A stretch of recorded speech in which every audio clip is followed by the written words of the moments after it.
everybody. Welcome to the Hallmarkies podcast. And we are really excited today to be here to talk to another one of our writers. We love talking to the writers. So today we have Erin Donahue, who is the writer of the new movie, A Sugar and Spice Holiday on Lifetime. We're looking forward to the film. I'm film critic Rachel Wagner. Dory is here. Hi, guys. Yes. And Erin, thank you so much for coming on the podcast. No problem. I'm really excited to be here and to be talking about this movie because I'm really excited about it. Yes. Well, what we've been doing the last few months is talking about, starting our interviews, talking about this crazy time of quarantine that we've been experiencing, and so tell us a little bit about yourself and what this 2020 has been like for you. Well, it's been a very interesting year.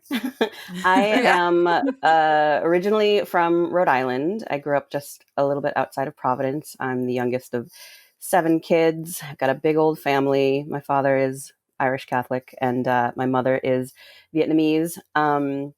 And I've been out in LA for about the past 10 years working as a screenwriter, and I have a 7-year-old daughter. And my husband, who is Canadian, he is an ICU nurse at UCLA, working in the neurotrauma ICU. So while he's not in the COVID unit, but, has to deal with a lot of the sort of the realities of COVID in terms of PPE and the risk factor and the exposure factor through his patients. So that has been another little joyful level of stress to add to the COVID experience is dealing with that. And, homeschooling with a very active very active social only child. So that has been hard as well with the writing, just trying to be able to get any time to get my work done or focus on my work when there's so much other stuff sort of on my brain. But luckily have managed, with my husband, when he gets his days off, like today, he is off work. So he watches her today and helps her with school, and I get to work and do fun podcast interviews. Just trying to make it work and get it done and hit my deadlines. And it's stressful, but I'm grateful to have the work, which luckily I sold this project right before COVID hit. So that was like we'd been talking about it. I'd been developing the idea with Lifetime for starting in December, but sold it in like the beginning of February, and then actually sold another pitch for another Christmas movie to Freeform after that, and pitched that over. Like, we had met in person beforehand to talk about ideas, but then pitched it over Zoom after COVID.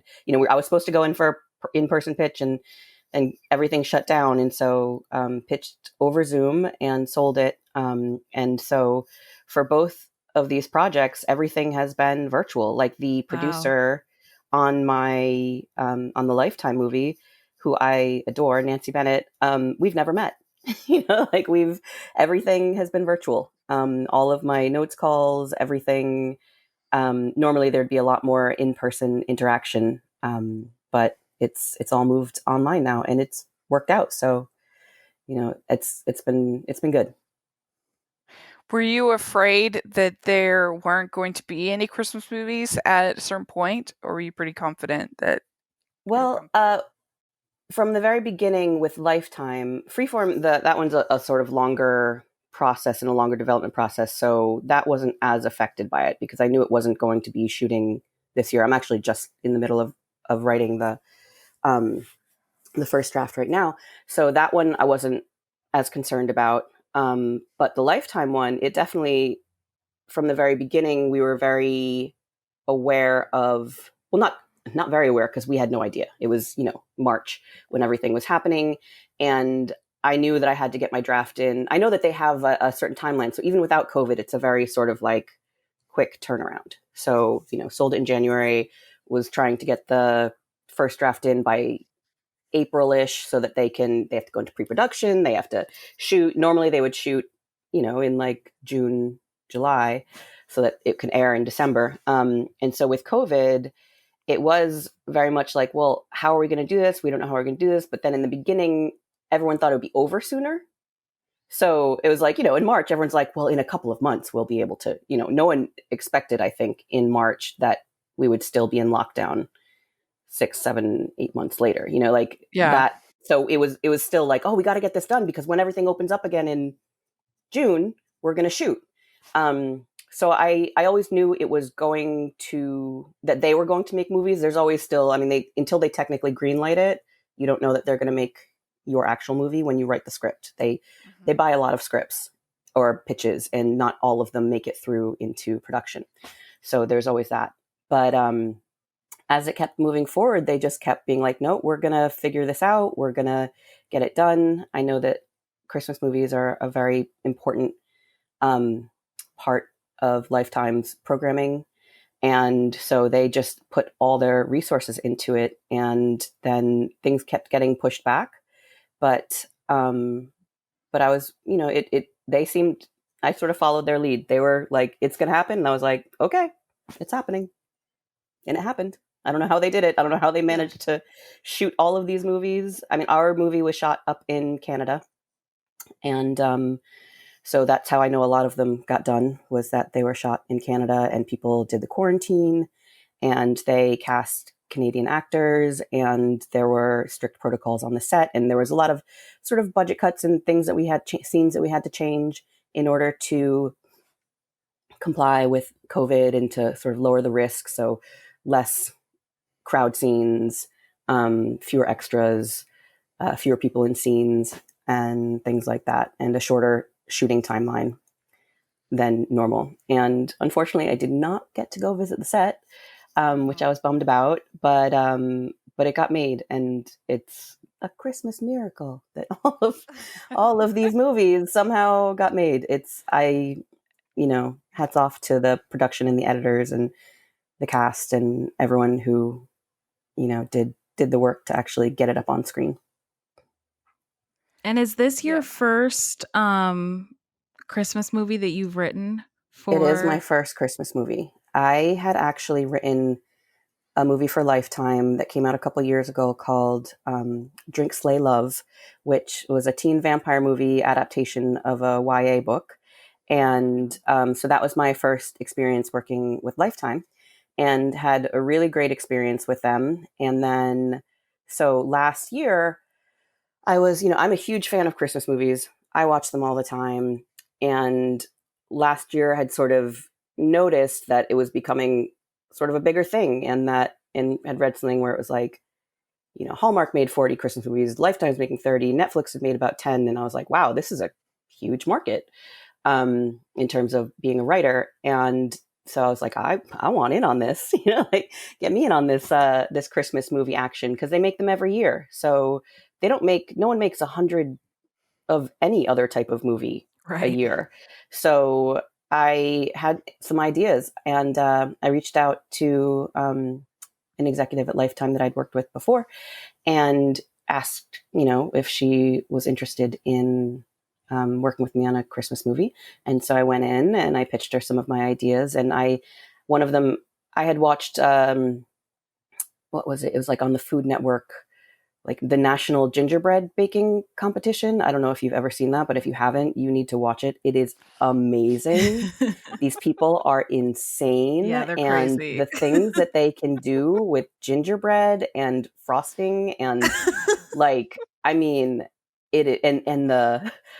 and like the intensity of some of the personalities and the drama, it was amazing. So that sort of had turned me on to the idea of like a gingerbread competition.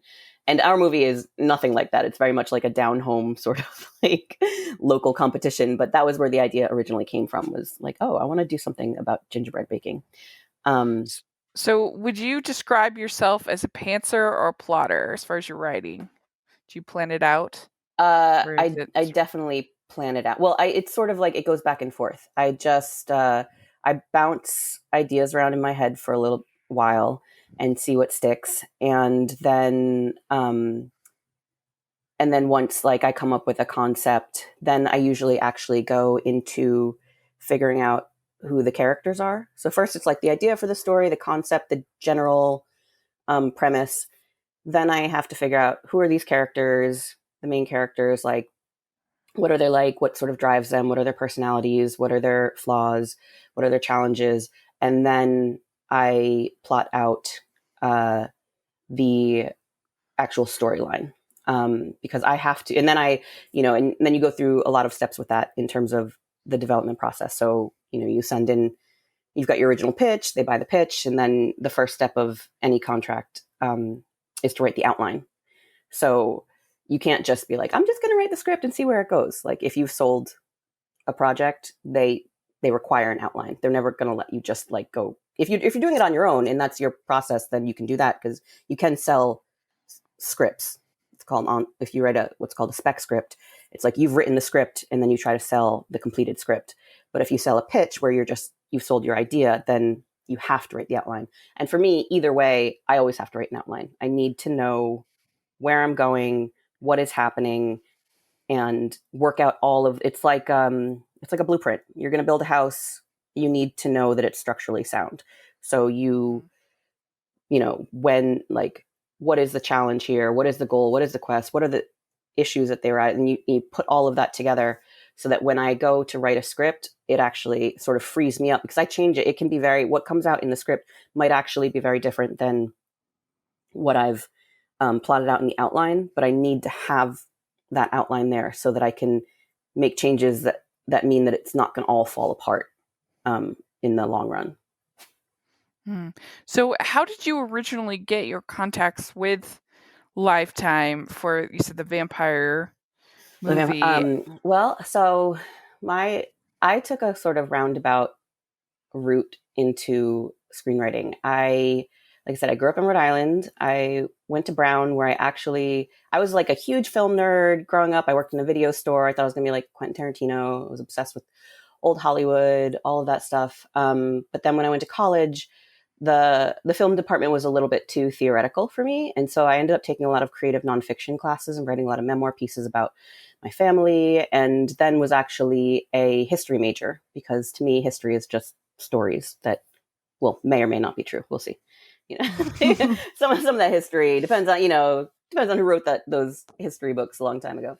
But anyway, so I did that and then started traveling after college, and I went to Vietnam, where my mother's from and where I have family. And while I was traveling around there, I sat down one night. I was with my sister and there was nowhere to sit, and we sat down at a table with these 4 other backpackers, and I met a dreamy Canadian surfer, and he was supposed to be my holiday fling, and that was almost 19 years ago. So so careful who you sit down next to. I mean, it sounds like a Lifetime movie. It is. To me. It actually, I am actually using that I'm pitching that a version of that to someone right now. I love it. Make sure it's not a thriller. No. Yeah, cautionary tale. Yeah, I know. It could be either way. That could be a Lifetime movie, right? One of the the true crime ones. Yeah. But so then we ended up. I lived in Japan for a couple years. We spent some time in Indonesia and South Africa, and then moved back to Rhode Island for a few years, and finally started focusing a little bit on being a writer. I wrote a novel, which I never got published, but just sort of was like, oh, if I'm going to keep telling people I'm going to be a writer, I should probably write something.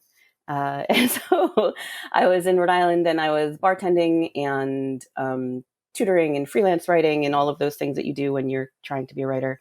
And my husband was, he was a marine electrician and a sailor and captain, and he was delivering a yacht for 6 weeks. And I decided to write a screenplay because I'd always, that had always been one of my sort of life dreams. And so I got some books on how to write a screenplay, and I wrote a screenplay, and I entered it into this thing called the Nickel Fellowship, which is run by the Academy Awards as a contest for like amateur screenwriters. And I made it to the semifinals. And then right around that time, also, my husband and I had decided we weren't really living the life we wanted to be living. So we sold everything we owned and got into our VW van and spent the next year and a half driving around the US and Canada. And along the way, that was when I made it to the semifinals of the Nichols.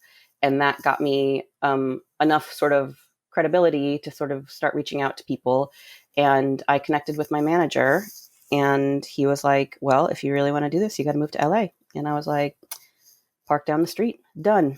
So we stayed, and I got an agent, and I started selling stuff. I sold a feature pitch to Lionsgate for a female college comedy, and then I wrote a movie for MTV called Ladies Man, a Maid movie, which is from that reality series Maid. I don't know if you remember it, where like people like have a dream, they want to become this other type of person, and then they get a coach and they turn them into, you know, I do remember it's like the band that. geek wants to become a cheerleader. Mm-hmm. You know, MTV made a couple of movies too. Mine was the second one, sort of where they would take these storylines that kept coming up in the reality show and made fictionalized sort of versions of them. So mine was about a geek who becomes a ladies' man.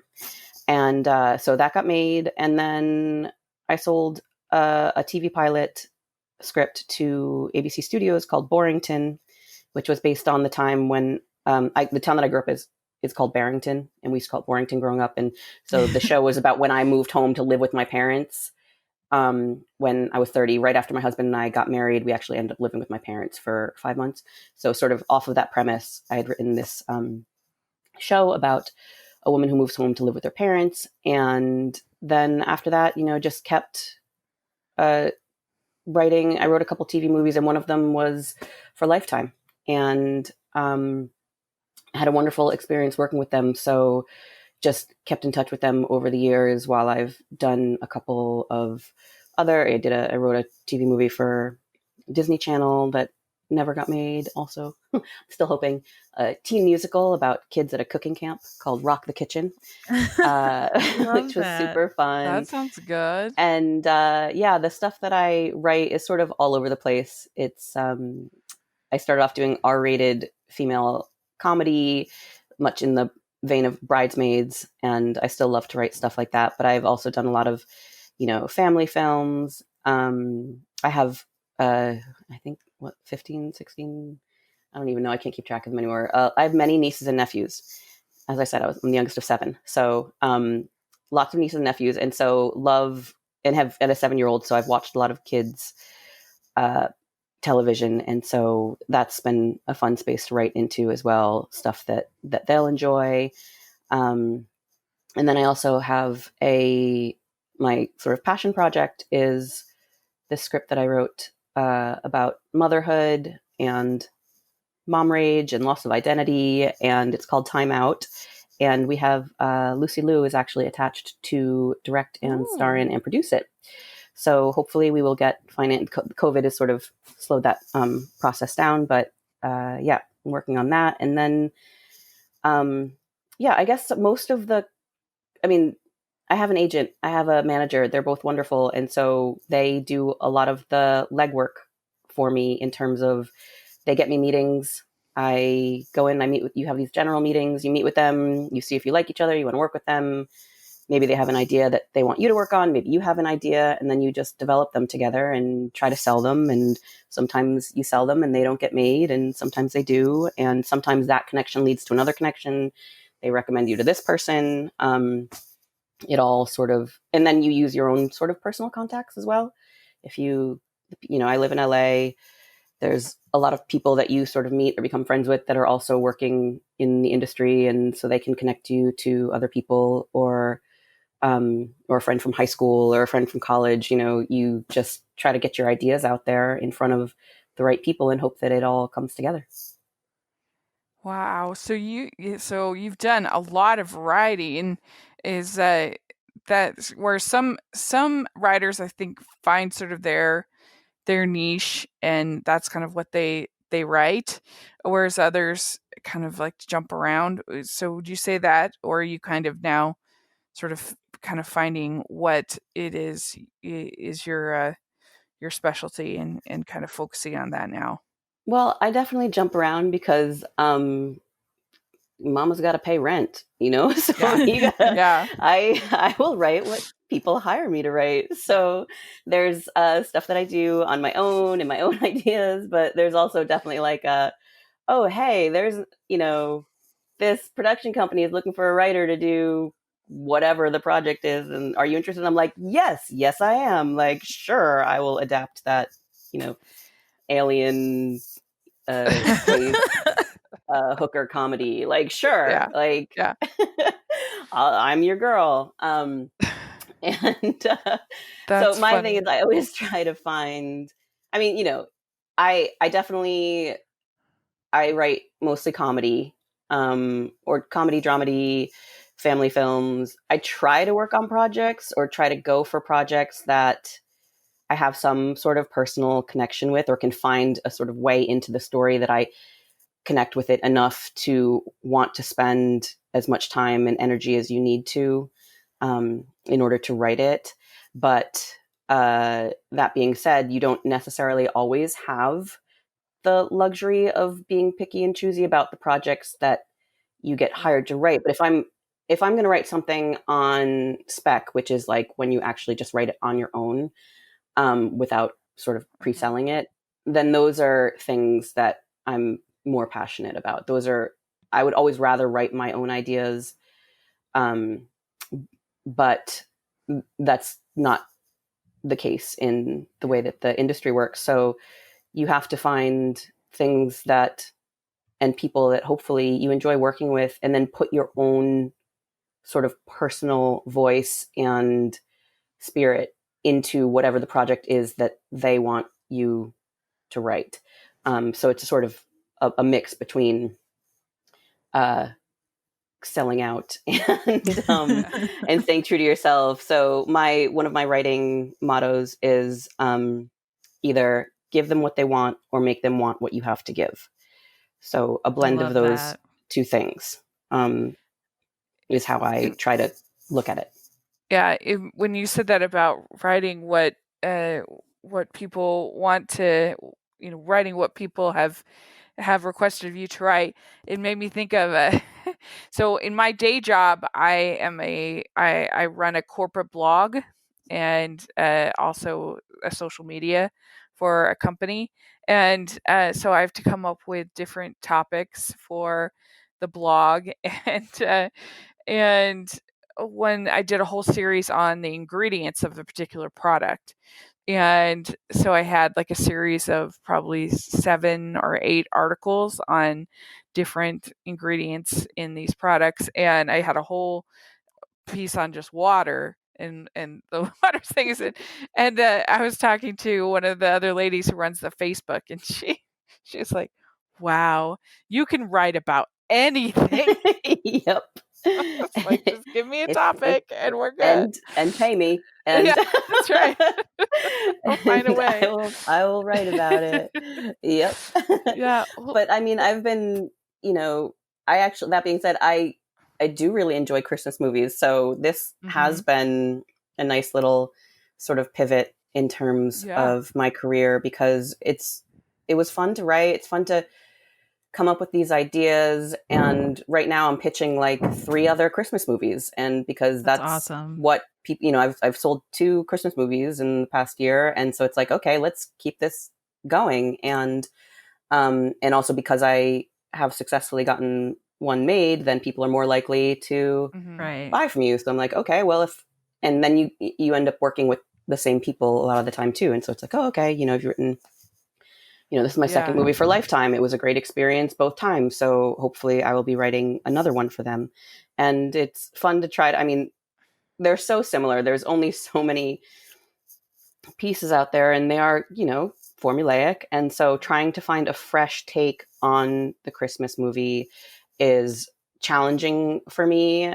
So that keeps it interesting. Like, okay, like, how am I going to take this formula and make it interesting and make it fresh? And I feel like that's one of the things that we've done with A Sugar and Spice Holiday, which is very much sort of by the books. She goes back to her small hometown. She runs into her old, high school crush, and they're trying to save the community center and there's a baking competition. You know, it's got all of those pieces that all of the movies tend to have. But, you know, this is the first Asian centered holiday movie that Lifetime has made. You know, there have been Asian actors and everything in some of their other movies, but this is the first one that sort of like brought it into more focus. And but at the same time, it's really just a holiday movie that has an Asian cast. It's not like about being Asian. It's just like, and for me that was important because I wanted to normalize the Asian American experience. It's not, you know, people don't walk around at every minute of the day living their racial identity. It's you are, but you aren't, you know. It's just, we, you know, Asians like Christmas movies too. And it's about time we got our own like cheesy rom-com that like maybe might happen to have like a stinky tofu joke or a, you know, a reference, you know, to whatever, or different parts of the culture being represented, but it's still just about family and about love and that. And so that for me has been a really exciting part of this process. And Lifetime was super, I mean, they were the ones sort of spearheading it and pushing it, because normally I'm used to writing white characters and white stories, and usually when I was pitching it, you just assume that it's going to be cast as white because that's what's out there, or like maybe it'll be cast like, you know, they'll put in the black best friend, or they'll put in like the Asian sidekick, or maybe they'll even put in an Asian lead, but it wasn't, you know, a central part of the focus. And so this has been really exciting that they've been really pushing for like more inclusion and diversity. And I think if you look at their slate of Christmas movies, you can see that reflected in it. And so the feedback that I've gotten from the Asian community once we started putting it out there and the casting notices got out and the previews and the promos, and it's just been so amazing that like how many people are like, oh my God, I'm so excited for this. I've never seen myself represented in this way.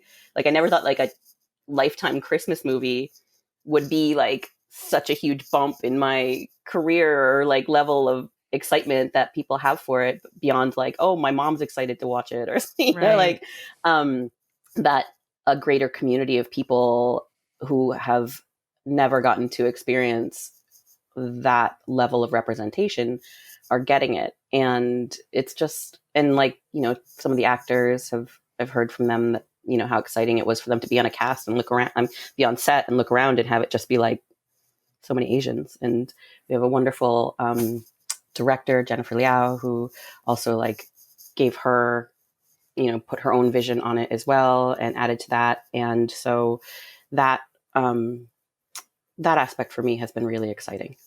Yeah, this is like such an exciting time to be making these holiday movies. I think between Lifetime and Hallmark, there's just been such a big push for more diverse stories and voices. And I mean, it's been, as a viewer, it's been really fun to watch and long overdue. So this is super exciting. Yeah. And plus I've seen the rough cut of it, and it's really fun. It's fun and sweet. And I think we captured that balance of the sort of familiar comfort food Christmas movie and keeping it.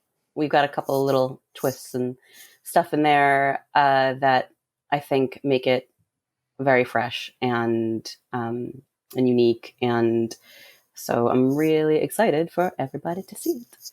Hi, everybody. We'd like to take a second and thank our sponsors for this episode of the podcast. They're the good folks over at Care Of. And Care Of is a wellness brand that makes it easy to maintain your health goals with a customized vitamin plan that helps you feel your best today and supports you long term. What they do is they have high quality products that meet personalization. If you go onto their website, takecareof.com, you can take their online quiz. And this quiz is a 5-minute quiz that asks you questions about your diet, lifestyle, and health concerns to help you address your specific wellness goals. It only takes a few seconds. And when I took the quiz, we were able to narrow it down to my sleep needs being my highest point of concern. And we were able to get the vitamin plan that I needed for that concern. Care of's holistic online quiz is like getting a one-on-one consultation with a nutritionist, all without leaving your home. They have products that are formulated with good-for-you, clean ingredients that are backed by science. Care of is super transparent about the research and sourcing behind each one of their products. And you get recommendations come in daily, individualized, wrapped packets that are perfect for getting back into routine. And I think if you were looking for a stocking stuffer or a gift for a athlete or anybody really in your life, I think that a subscription to Care of is a perfect choice. Right now, the seasons are changing. It's important to get ahead of taking care of your immune health. It takes about 30 days for your body to adapt to new nutrients. So now is a great time to update your vitamin and wellness routines to help support your immune system this fall. Care of's products go beyond vitamins and supplements to include protein powders and boosts to help supplement your workouts as you move indoors in these colder months. So check out Care of. I think you'll really enjoy the products. I think it'll be perfect for anybody in your life you're looking for a unique, thoughtful gift. Check out Care of for 50% off your first Care of order. Go to takecareof.com, enter code Hallmarkies50. That's 50% off your first Care of order. Go to takecareof.com, enter code Hallmarkies50. So you being part Irish, part Vietnamese, did you, when you're writing it, did you like reach out to your Chinese friends? Did you order a lot of takeout? Like, No, well, the spirit of it. my brother-in-law is Chinese American, and so the father character that's played by Tai Ma is actually based on my brother-in-law's brother. He's even named after him, Pete Young.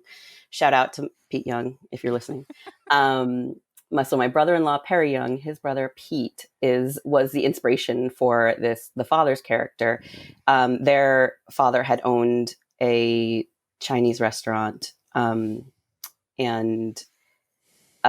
Pete was like, for a couple of years they had lived in Texarkana, and so Pete was like this Chinese American cowboy, and that was one of the first characters that I sort of envisioned when I was plotting this out, was him, and had actually planned on my brother-in-law is an actor and had planned on getting him cast. Like I was like, Perry, yeah, he's on Warrior on Cinemax and was on The Nick on Cinemax as well. And I was like, Perry, I wrote you this part and everything and the whole plan. But then with quarantine, they couldn't, they were only casting Canadian actors or actors that were up in Canada. And luckily Ty was up in Canada already. And so that was great to get him cast because he's amazing.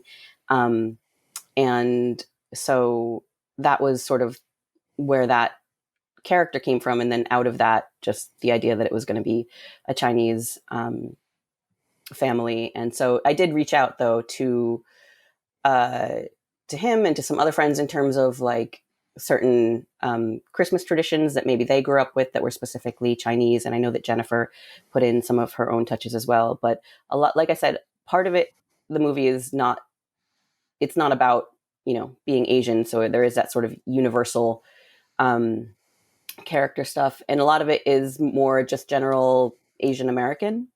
So sort of the grandmother character is based on my mom.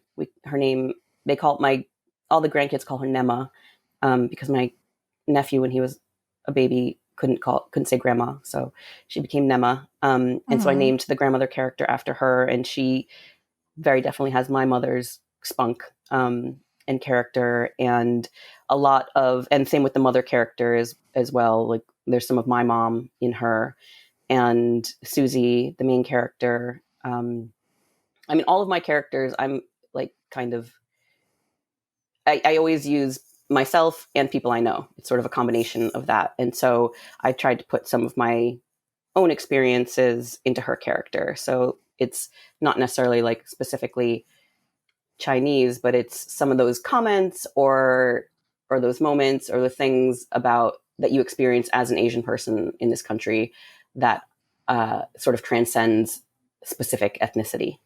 Mm-hmm. Mm-hmm.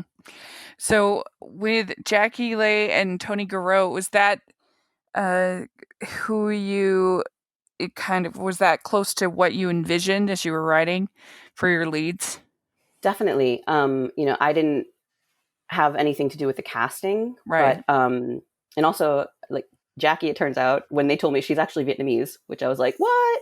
So I was so excited. I was like, yay! That was, my Viet sister out there. And but so I didn't know, who what it was like when they were filming. Because, like I said, I wasn't on set. But when I saw the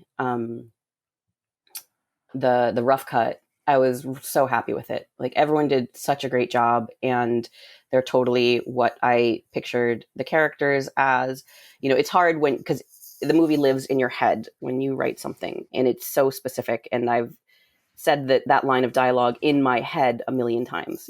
So it's hard when you actually see when someone else translates that, and it's not always exactly what you had in your head, but then sometimes it's actually better.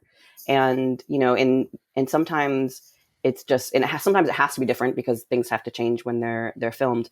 But watching the movie, it's really exciting. Like I said, most things that you sell never get made, or most things that you write, even if you're lucky enough to sell it, they don't get made. So to actually see it up on screen, see that vision come alive as a writer, is something that is so rewarding. And to be able to have other people actually see something that I wrote is also really exciting. So I think they did a great job. I'm really happy with how it came out. You mentioned a little bit earlier about how the director working with Jennifer Liao, she kind of put her own spin on certain things. Mm-hmm. What was that collaboration like with her, and what was working with her like? I know that you didn't get to go on set, but were you still in contact while they were filming so you could adjust and kind of see what was going on? I was in contact a little bit during filming with her and with the producer, because there were moments when they needed new lines or character stuff, or there were a couple of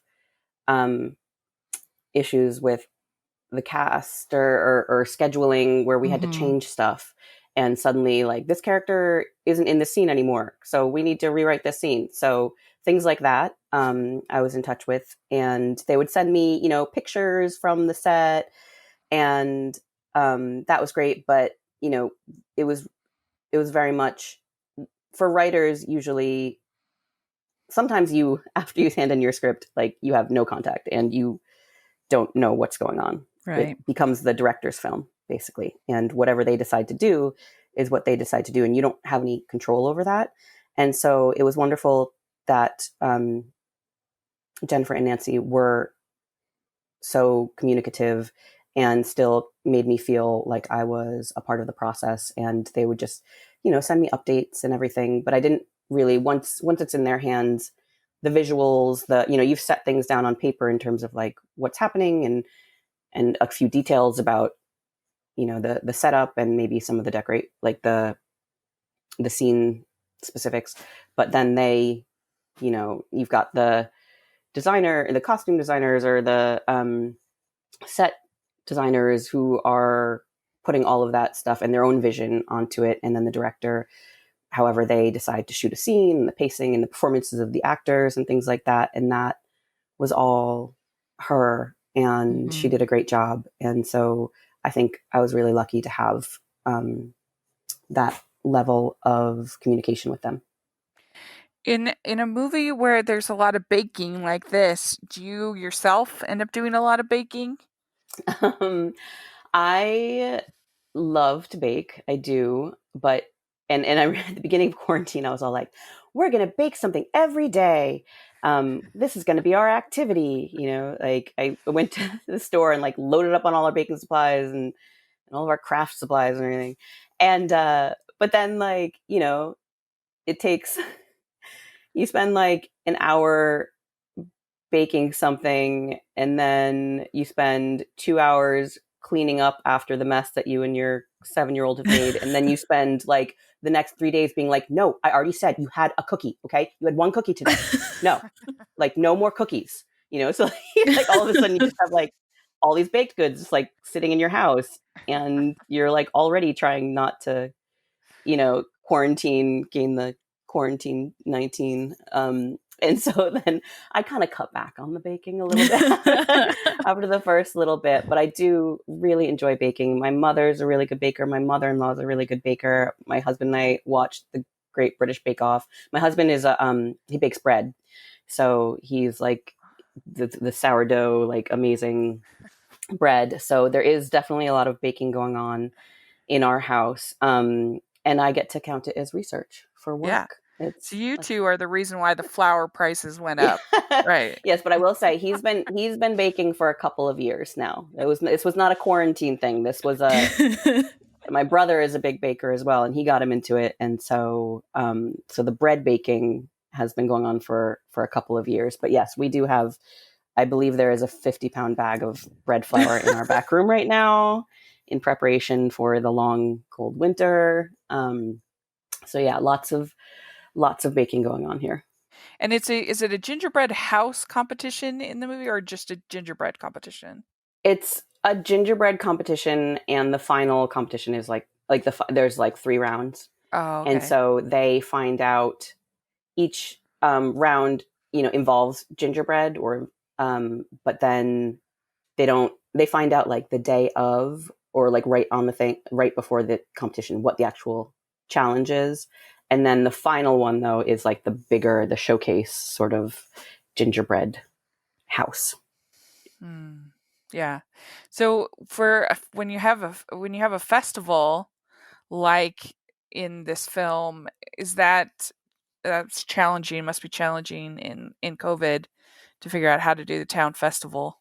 Yeah, this one wasn't. It's not a festival. It's just the competition. Just competition. And so they managed to, and like in all Hallmark Lifetime movies, like the big crowd scene is usually like not that crowded, like so so with COVID it was even less so. So it was just like a couple of strategic crowd shots of some people from the town watching them bake. So it was definitely, that was one of the compromises we had to make in terms of COVID, is cutting back on sort of the size of some of the celebrations and the competition scenes. Well, so we like to end our interviews with some fun, silly questions. So, okay. So here we go. So first question, what is your favorite holiday drink? Anything with eggnog. Eggnog is just magic. You can add it to your coffee. You can have it straight up. You can put in rum. I like a little spiced rum in my eggnog when you're sitting around the fire. And so, yeah, I would definitely say eggnog. Yeah, so you get stocked up early in the season. Yeah. Very good. Okay. What is your favorite holiday cookie or treat? Let me think. There's a couple. This isn't quite necessarily just a holiday treat. My mom makes the best chocolate chip cookies. And we call them, because we call her Nema, we call them Nema chip cookies. That's what my daughter calls them. And so hers are the best cookies ever. And so when I go home for Christmas, usually I will have many, many of them. And then, but my other favorite holiday treat is, there's this Canadian dessert called a Nanaimo bar. And my mother-in-law makes wonderful Nanaimo bars. And so they are, I don't know how to describe them. There's like a cookie base, and then there's like a sort of, it's like, basically it's like frosting. It's like a vanilla frosting layer, and then it's chocolate on top of it.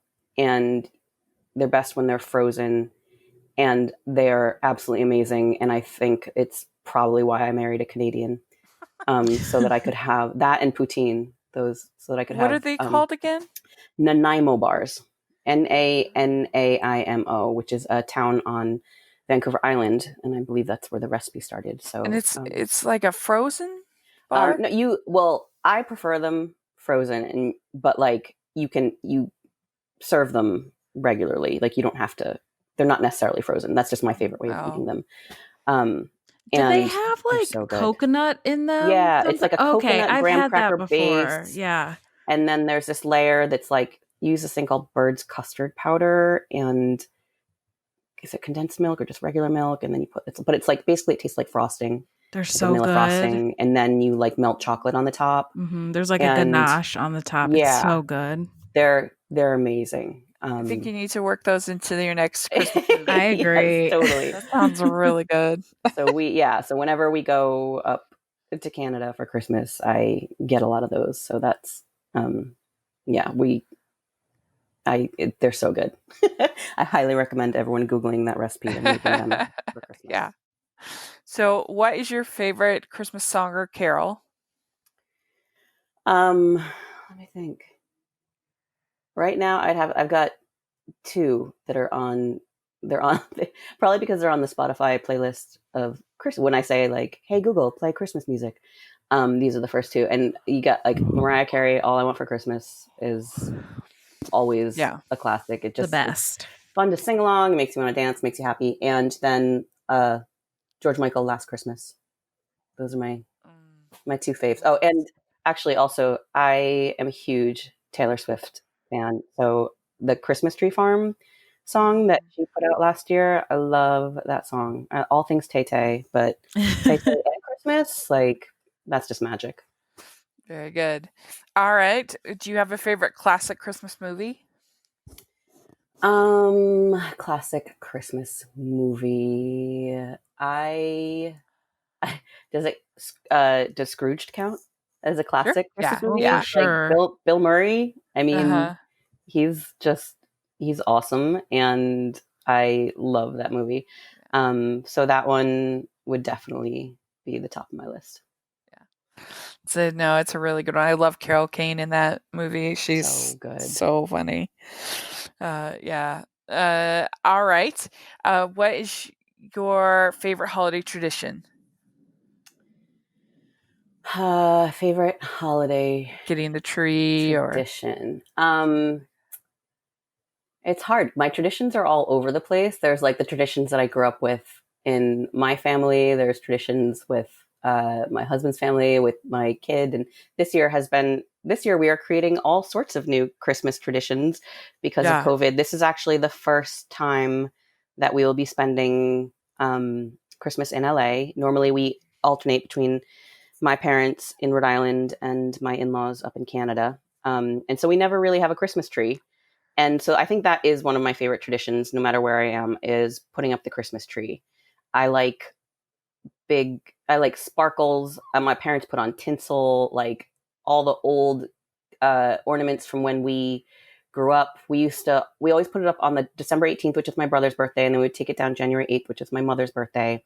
And we would drink, once we were older, we would drink brandy. My father would make brandy Alexander's, and we had a fireplace, and so we'd all, put the tree up together and listen to Christmas music.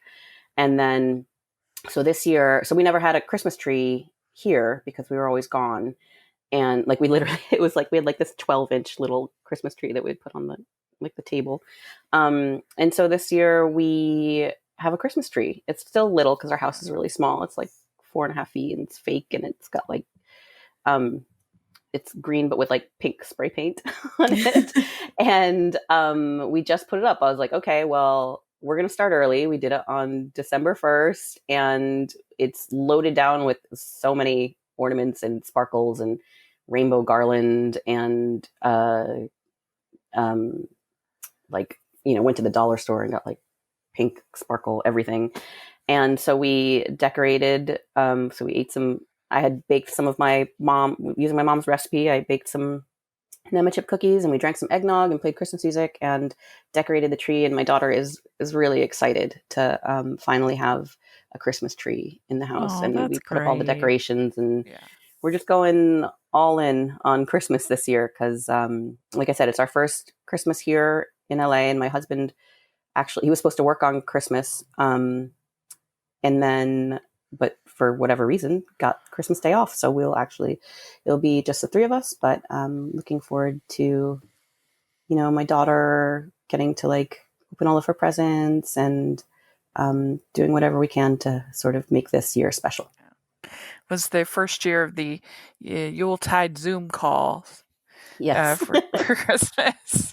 Oh, and one of my other favorite traditions is that when we do, in the past, when we do Christmas with my parents, all of the grandkids, we get them matching pajamas, and my mom a set, my parents, so they will, and then we take a picture of them in their matching pajamas. And this year, since no one can be together, we still ordered all of the kids matching pajamas and my mom, so everyone can be in their matching pajamas, and we'll take pictures and everything. Oh, that's cute. So that's, but I forgot to bring up, I just remembered we don't do it anymore. But my family had for a while a very strange Christmas tradition that we used to pick a theme, and on Christmas morning we would get dressed up in costumes and do a photo shoot. So it all started because my brother, who was he did a lot of like fight choreography and collected like weapons and ninja stuff. And one year he was like, I just, for Christmas, and this was like back when I was in college, and there were no kids, no grandkids or anything. He was like, for Christmas this year, I just want everyone to dress up like ninjas and take pictures. So we were like, all right, sure. Like, I have a very creative, wild and crazy, weird family. And we were like, all right, sure, let's do that. Yeah. So we all got dressed up in like black leather and like face paint, and except for my father, who was dressed all in white. And we went down to the beach by my parents' house, and we like posed with, like, my dad had a saber and my mom had like a crossbow, and I had nunchucks, and my sister had a sai, and like they were like all of his weapons that he had, all of his like ninja weapons, and we like posed like assassins on the beach. That's hilarious. So then, and then we're like walking down the street, and like neighbors are driving by, and we're like, Merry Christmas, and they're like, oh my God. So then that actually turned into a family tradition. So then we did, one year we did, like, my sister had been doing something in Asia, so she came back with like, it was like called Asian disco basically. And so we were all in the Vietnamese ao dai, which is the sort of traditional dress. And then like put like glitter on our faces and like crazy glitter wigs on, and took pictures. And then we did a Disney theme where we're all characters from Disney. We did animals one year. We did pop culture icons, which has one of my favorite, my father and my mom were John and Yoko Ono, John Lennon and Yoko Ono. Amazing. Which is one of my favorite pictures of them. We did, I'm trying to remember what other themes we did. We did like a General Hospital soap opera theme one year, because my father had like had a surgery, and so we like did that version of it.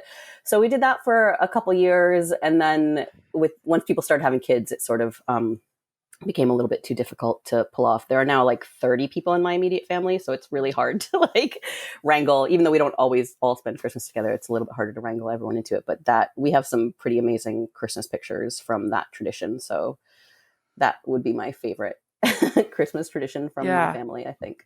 I love pretty the fact amazing. My family is totally weird, but I love it. Yeah, I love the fact that you did total cosplay for Christmas. Basically. That's great. I love that. That was our Christmas theme. All right. Yeah. So which one do you prefer, Scrooge or the Grinch? I mean, I prefer Scrooged, the movie with Bill Murray, but in terms of like classic stories, I mean, I do love the Grinch. The Grinch is, I think, probably my favorite. All right. What did you like better, clear lights or colored? Colored. Yes. I like rainbows. I want, like, someday when we get like an even bigger tree, I want actually like one of those white iridescent fake trees. I want everything to be rainbow colored. Yeah. And I like lots of color. To me, Sparkles. It does not feel like Christmas unless there are multicolored lights around. Yeah, I had multicolored lights growing up. That was what we always had. The white lights are just, they're too boring. I need I need color. Agree. I couldn't agree more.